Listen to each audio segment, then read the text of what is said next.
Hello students, welcome back in the third chapter of classification of elements and periodicity in their properties. 11th class का ये third chapter है और ये chapter inorganic chemistry को belong करता है। Clear है बेटा? अब हम बात करेंगे, देखो लास्ट लेक्चर में इसका एक लेक्चर हो चुका है ऑलरेडी और लास्ट लेक्चर में हमने कौन कौन से वे थे अरेंजमेंट करने के, क्लासिफाई करने के एलिमेंट्स, उनके बारे में स्टडी की थी।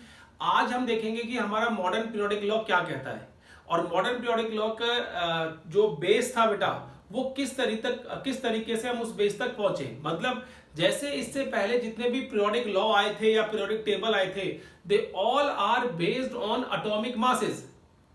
तो ये जो मॉडर्न पीरियोडिक लॉ है या मॉडर्न पीरियोडिक टेबल है, that has been arranged according to the atomic number. And how this atomic number का जो कंसेप्ट था वो कैसे आया बेटा, यहाँ पे किस तरीके से शो किया गया, ऐसा क्या एक्सपेरिमेंट किया गया था जिसके बेसिस पे उन्होंने एटॉमिक मासेस को चेंज करके एटॉमिक नंबर का केस वहां पे इंट्रोड्यूस कर दिया बेटा। चलो देखते हैं बेटा, ये बात है मोसले और बोहर की।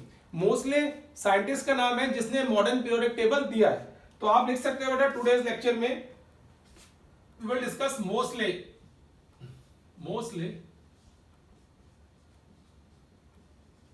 Periodic table. इसको मॉडर्न पीरियोडिक टेबल भी कह देते हैं बेटा, मोसले और मॉडर्न पीरियोडिक टेबल, LEY बेटा। ये स्पेलिंग चेक कर लेना आप, क्या है मोसले, क्या है केस। क्लियर है? तो मोसले आपके पास पीरियोडिक टेबल है।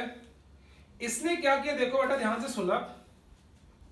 What he did at that time, उसने फास्ट मूविंग इलेक्ट्रॉन्स लिए, फास्ट मूविंग इलेक्ट्रॉन्स, और उन फास्ट मूविंग इलेक्ट्रॉन्स को पर्टिकुलर एलिमेंट्स पे स्ट्राइक करवाया। इन फास्ट मूविंग इलेक्ट्रॉन्स को जब उसने एलिमेंट पे स्ट्राइक करवाया बेटा, then X rays are produced. क्या हुई बेटा, वहां से एक्स रेज प्रोड्यूस हुई। फिर क्या किया गया बेटा, इस एक्स रेज की फ्रीक्वेंसी को चेक किया गया कि what is the frequency of the X rays produced by the particular element. फिर उन्होंने इस फ्रीक्वेंसी एंड जो और प्रॉपर्टी थी, फिजिकल प्रॉपर्टीज थी उस एलिमेंट की, उसके साथ रिलेशन एस्टेब्लिश करने की कोशिश की। And at the end Mosle को क्या मिला बेटा, उसने कहा कि जो फ्रीक्वेंसी है nu, under root of nu is equals to AZ-B। ये कुछ एक्सप्रेशन उसने एम्पिरिकली शो किया बेटा। उसने कहा कि जो फ्रीक्वेंसी है, frequency of x-rays, frequency of x-rays, frequency of x-rays is proportional to atomic number.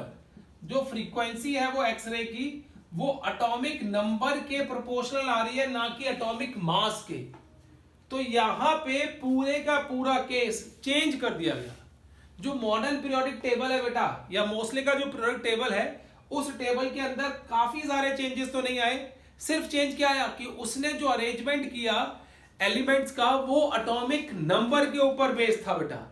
तो उसके अकॉर्डिंगली क्या हुआ बेटा, यहाँ पे जो पीरियोडिक टेबल था, पीरियोडिक लॉ था, दैट हैज बीन चेंज। तो मॉडर्न पीरियोडिक लॉ क्या बन गया, periodic law.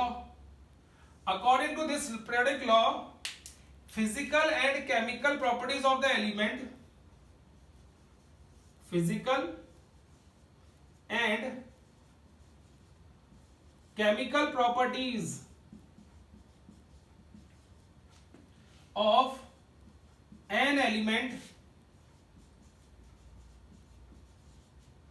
is periodic function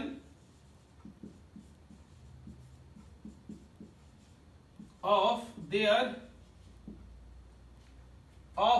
periodic functions, physical and chemical properties of an element is periodic functions of their atomic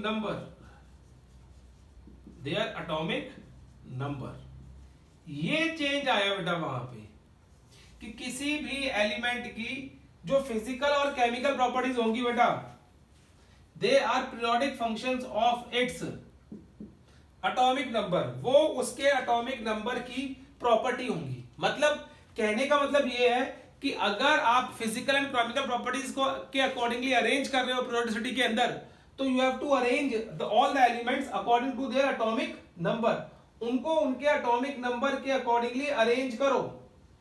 जब ये बात कही गई बेटा, तो इस बात के अकॉर्डिंगली जो मॉडर्न पीरियोडिक टेबल में जो भी एलिमेंट अरेंज किया गया, उसने मेंडलीव पीरियोडिक टेबल के सारे डिमेरिट ऑलमोस्ट खत्म कर दिए गए।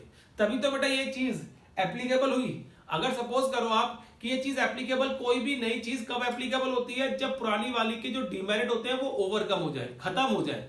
तो यही काम किसने किया बेटा? मोस्ले ने किया। मोस्ले ने क्या किया? उसने कहा कि जो भी एलिमेंट है उसकी जो फिजिकल और केमिकल प्रॉपर्टीज होंगी, they are the functions of their atomic number, not atomic mass. तो ये उसके पीरियोडिक टेबल का बेस था। अब देखो बेटा, उसके पीरियोडिक टेबल के बेस के अकॉर्डिंगली किस तरीके का हमारे पास मॉडर्न पीरियोडिक टेबल है आज। ठीक है, मैं थोड़ा सा रब करता हूं बेटा इसको, फिर हम बात करते हैं आगे क्या आता है। चलो मैं आपको पूरा पीरियोडिक टेबल बना के दिखाता हूं बेटा। ठीक है, देखो सुनो अब बात ध्यान से। अब हम बात कर रहे हैं मॉडर्न पीरियोडिक लॉ की, बात करेंगे बेटा। टेबल का केस दे रखा है, उसको अगर डिस्कस करें हम लोग तो हम क्या कहेंगे? देखो बेटा, मोस्ले पीरियोडिक टेबल, मोस्ले का पीरियोडिक टेबल क्या था, किस तरीके डिस्कस करते हैं, वो बात करेंगे हम लोग। अब देखो मोस्ले के पीरियोडिक टेबल में मैं कोशिश कर रहा हूं बनाने की। देखो बेटा, अभी पहला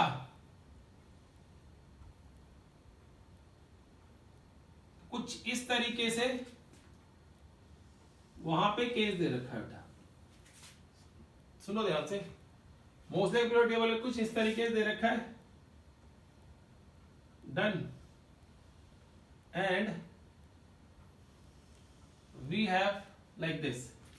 देखो अभी मत बनाना, पहले मुझे पूरे का पूरा ड्रॉ कर लेने दो, फिर you can make this table इस तरीके से। ये आ गया केस, डन। और इसके साथ ही bottom of the periodic table पे भी हमारे पास कुछ एलिमेंट को रखा गया बेटा, ये आ गया। क्लियर है? अब देखो इस मॉडर्न पीरियोडिक टेबल को 4 ब्लॉक्स के अंदर क्लासिफाई किया गया बेटा। ये जो है पहला, इसको हम बोलते हैं एस ब्लॉक, डन बेटा। यहां से यहां तक इसको बोलते हैं डी ब्लॉक, और इसके और भी नाम है,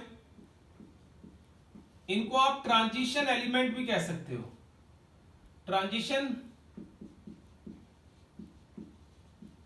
एलिमेंट्स, डन। एंड यहां से यहां तक ये दिया गया बेटा पी ब्लॉक एलिमेंट्स, ये पी ब्लॉक है यहां तक। एंड लास्ट में from here we have F block elements, ये सारे के सारे बेटा यहां से यहां तक, these are F block elements. तो मोस्ले ने जनरली पूरे का पूरा पीरियोडिक टेबल को 4 ब्लॉक्स के अंदर क्लासिफाई किया था, इस तरीके से बेटा। क्लियर है? ये 4 ब्लॉक्स के अंदर उसने पूरा पीरियोडिक टेबल को क्लासिफाई किया था बेटा। अब हर एक ब्लॉक के अंदर अपने कुछ ग्रुप्स थे बेटा। तो देखो इस तरीके से हम शो करेंगे इसमें, ये आ गया, ये है ग्रुप ए, सेकंड ए, ये शो कर दिए। फिर इसी तरीके से यहां पे बेटा 1 2 3 4 and 5 6 group are there, 1 2 3 4 5 6, 6 यहां पे हमने शो कर दिए बेटा। क्लियर है केस। अब ये 1 2 3, तो इनको हम बोलते हैं generally first second third, you can call it third B और you can call them 13 B, fourth B, sorry A बेटा, इनको हम बोलेंगे A, what we call them A. A. This is fifth A. This is sixth A. This is seventh A. And this is eighth A. Done. और यहां पे फिर हमारे पास थे बेटा 1 2 3 4 5 6 7 8 9, 1 2 3 4 5 6 7 8 9 10. We have 10 group over here, and these are third B, fourth B, fifth B, sixth B, seventh B, eighth B, ninth B, 10th B, 11th B and 12th B बेटा। तो ये मैंने क्या कहा 13, this is 14, this is 15 and this is 16, this is 17 and this is 18। ये आ गया case बेटा। Clear है केस। तो इस तरीके से जितने भी आपको वर्टिकल कॉलम दिख रहे हैं, all vertical column you are able to see over here, vertical columns are groups. So there are 18 groups in the periodic table. जितने भी वर्टिकल कॉलम्स थे बेटा उनको हम ग्रुप्स बोलते हैं। Vertical columns are groups. So how many groups are there in the periodic table? 1 2 3 4 5 6 7 8 9 10 11 12 13 14 15 16 17 18। There are 18 group in the periodic table as I have shown you over here बेटा। Clear है।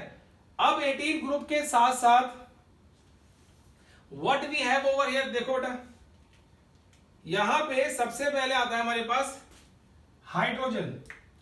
तो मैं हाइड्रोजन के लिए कुछ अलग से शो करूंगा। देखो ये फर्स्ट ए रब करके I will show you like this. ये है हाइड्रोजन और यहां पे सॉरी सेवंथ ए, सॉरी सॉरी सॉरी सॉरी, यहां पे रब करके यहां पे शो करूंगा मैं। I will show you over here helium. ठीक है बेटा। तो वहां पे मैं क्या शो करूंगा? हीलियम। तो ये क्या था? सिक्स्थ सेवंथ ए, वो क्या बेटा? हीलियम आ गया। ठीक है। अब देखो हाइड्रोजन हीलियम सीधा, ये हमारा हो गया फर्स्ट केस। अब देखो दूसरा केस इसमें, you talk about second case. Hydrogen के बाद क्या आता है बेटा? That is lithium. तो ये आ गया लिथियम। और लिथियम के बाद क्या आता है? सोडियम। तो ये क्या आ गया? सोडियम। अब देखो बेटा hydrogen, lithium, sodium, then you have potassium, फिर यू हैव रुबिडियम, फिर caesium and then we have francium. Lithium, sodium, potassium, rubidium, caesium and francium बेटा। ये केस आ गए। अब देखो 1 2 3 4 5 6 7, तो जो हॉरिजॉन्टल रोज है बेटा, horizontal rows are known as periods. क्या बोलते हैं उनको, periods. And there are how many periods we have, 7 periods actually we have over here बेटा. क्लियर केस, 7 पीरियड है. अब देखो फर्स्ट केस के अंदर जो एस ब्लॉक का एलिमेंट है, यहाँ पे एस ब्लॉक के केस में हमने शो किए, तो इसके अलावा बेटा there are at the bottom we have 1 2 3 4 5 6 7 8 9 10 11 12 13 and 2 series हमारे पास नीचे है बेटा, 1 2 3 4 5 6 7 8 9 10 11 12 13 14 एलिमेंट की. डन. क्लियर है केस. अब देखो इस केस में आपको कितने एलिमेंट पता होनी चाहिए. ठीक है, 11 क्लास में देखो कम से कम आपको ये चीज तो पता होनी चाहिए बेटा. पहली बात तो ये वाले से hydrogen, lithium, sodium, potassium, rubidium, caesium, francium. फिर लिथियम के बाद क्या आता है, बेरिलियम. सोडियम के बाद क्या आता है, मैग्नीशियम. पोटेशियम के बाद क्या आता है, calcium, strontium, barium, and then we have radium. तो ये आ गया बेटा. इसी तरीके से हम इनको कंटिन्यू कर सकते हैं बेटा. यहां पे ये आ गया केस और ये आ गया बेटा. अब इसमें देखो यहां से कंटिन्यू करें बेटा हम लोग, तो पूरे का पूरा केस जाएगा कि यहां तक. ठीक है, फिर सेकंड,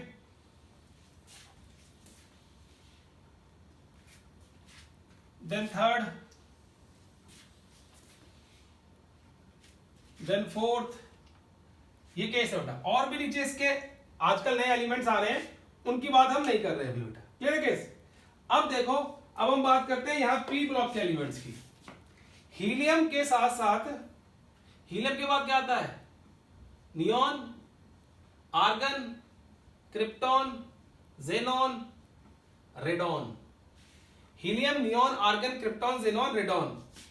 यहां पे बेटा fluorine, chlorine, bromine, iodine, astatine. Done बेटा. फिर उससे पहले आता है oxygen family, O, oxygen, sulphur, selenium, tellurium and polonium बेटा. फिर उससे पहले आती है ऑक्सीजन से पहले nitrogen family, nitrogen, phosphorus, arsenic, antimony and bismuth. फिर उससे आती है carbon family, carbon, silicon, germanium, tin and lead बेटा. फिर आती है boron, aluminium, gallium, indium and thallium. ये देखो ये सारे के सारे एलिमेंट किस ग्रुप के हैं, पी ब्लॉक के हैं बेटा. ठीक है, all these R P block elements. तो पी ब्लॉक एलिमेंट्स अगर आपसे कोई पूछे क्या होते हैं, तो आप कहोगे in which last electron goes to p subshell. जिसमें लास्ट इलेक्ट्रॉन कहां जाता हो बेटा, p सबशेल में, उनको p ब्लॉक एलिमेंट कहते हैं. और इसमें एक एक्सेप्शनल केस है, except helium, it has 1s2, it has last electron in s subshell. ठीक है बेटा, क्लियर है केस. तो हम कहते हैं यहां पे हीलियम जो है एक्सेप्शनल केस है, और उस केस में हमने इस तरीके से बताते हैं. अगर आपसे कोई पूछे कि s ब्लॉक एलिमेंट क्या है, तो आप s ब्लॉक एलिमेंट को भी बेटा इस तरीके से डिफाइन करना कि in which the last electron goes to s subshell, जिसमें लास्ट इलेक्ट्रॉन s सबशेल में जाए, in which last electron goes to s subshell. वो क्या होंगे आपके पास, s block element. And what about the D block element, in which